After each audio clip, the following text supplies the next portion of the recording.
जय श्री राधे कृष्ण। देवी और सज्जनों, नमस्कार, प्रणाम। शाम की बातें शाम से मैं श्याम सोनी एक बार फिर उपस्थित हूं आपके समक्ष एक नई प्रस्तुति लेकर। और प्रस्तुति का शीर्षक है प्रभु प्राप्ति कैसे हो। एक राजा जी थे। वह बहुत न्यायप्रिय तथा प्रजावत्सल एवं धार्मिक स्वभाव के थे। वह नित्य अपने ठाकुर जी की बड़ी श्रद्धा से पूजा पाठ और स्मरण किया करते थे। एक दिन ठाकुर जी ने प्रसन्न होकर उन्हें दर्शन दिए और कहा, हे राजन, मैं तुमसे अत्यंत प्रसन्न हूं। बोलो, तुम्हारी कोई इच्छा है? प्रजा को चाहने वाले राजा जी बोले, भगवान, मेरे पास आपका दिया सब कुछ है। आपकी कृपा से राज्य में सब प्रकार का सुख और शांति है।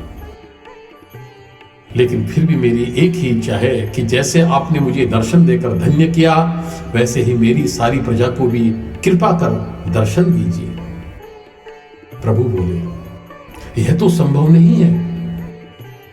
ऐसा कहते हुए भगवान ने राजा को समझाया, परंतु प्रजा को चाहने वाले राजा भगवान से जिद करने लगे। आखिर भगवान को अपने साधक के सामने झुकना पड़ा और वे बोले, ठीक है राजन, कल अपनी सारी प्रजा को उस पहाड़ी के पास ले आना और मैं पहाड़ी के ऊपर से सभी को दर्शन दूंगा।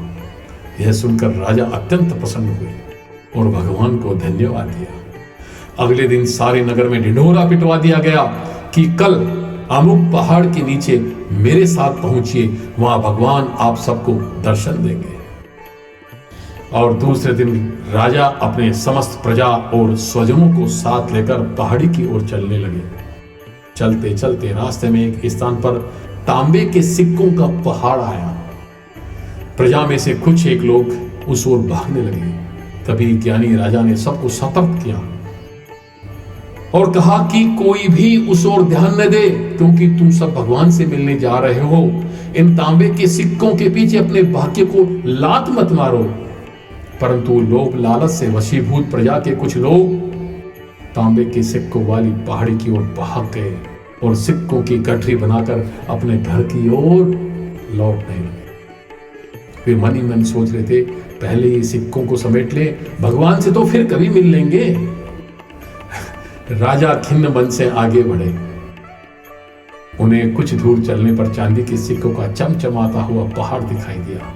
इस बार भी बचे हुए प्रजा में से कुछ लोग उस ओर भागने लगे और चांदी के सिक्कों को गठरी बनाकर अपने घर की ओर लौट गए। उनके मन में भी यही विचार चल रहा था कि ऐसा मौका बार बार नहीं आता है। जिंदगी रही तो भगवान से फिर और कभी मिला जा सकता है। चांदी के इतने सारे सिक्के फिर नहीं मिलेंगे। और इसी प्रकार कुछ दूर और चलने पर सोने के सिक्कों का पहाड़ नजर आया। अब तो प्रजाजनों में बचे हुए सारे लोग, यहां तक कि राजा जी के स्वजन भी, उनके परिवार के लोग भी उस ओर भागने लगे। वे भी दूसरों की तरह सिक्कों की गठरियां लाद लाकर अपने घरों की ओर चले गए। अब केवल राजा और रानी ही शेष रह गए। राजा रानी से कहने लगे, देखो कितने लोभी हैं ये लोग, भगवान से मिलने का महत्व ही नहीं जानते हैं। भगवान के सामने सारी दुनिया की दौलत क्या चीज है। सही बात है। रानी ने राजा के बात का समर्थन किया और वह आगे बढ़ने लगे। कुछ दूर चलने पर राजा और रानी ने देखा कि सप्तरंगी आभा बिखरता हीरों का पहाड़ है। अब तो रानी से भी नहीं रहा गया। हीरों के आकर्षण से वह भी दौड़ पड़ी और हीरों की गठरी बनाने लगी। फिर भी उसका मन नहीं भरा तो साड़ी के पल्लू में भी बांधने लगी। वजन के कारण रानी के वस्त्र देह से अलग हो गए, परंतु हीरों का तृष्णा अभी भी नहीं मिटी। यह देख राजा को अत्यंत ही ग्लानि हुई और विरक्ति हो गई। बड़े दुखद मन से राजा अकेले ही आगे बढ़ते गए। वहां सचमुच भगवान खड़े उनकी प्रतीक्षा कर रहे थे। तेरे बगैर सवरिया जिया नहीं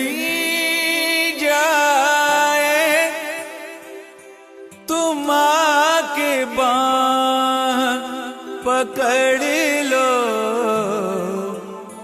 तो कोई बात राजा को देखते ही भगवान मुस्कुराए और बोले, कहां है तुम्हारी प्रजा और कहां है तुम्हारी परिजन? अरे मैं तो उनसे मिलने के लिए बहुत लंबे समय से प्रतीक्षा कर रहा हूं। राजा ने शर्म और आत्मग्लानि से अपना सिर झुका दिया। तब भगवान ने राजा को समझाया, राजन, जो लोग अपने जीवन में भौतिक सांसारिक प्राप्ति को मुझसे अधिक मानते हैं, मुझसे अधिक महत्व देते हैं, उन्हें कदाचित मेरी प्राप्ति नहीं होती और वह मेरे स्नेह, मेरी दया, मेरी कृपा, मेरे दुलार से वंचित होना ही पड़ता है।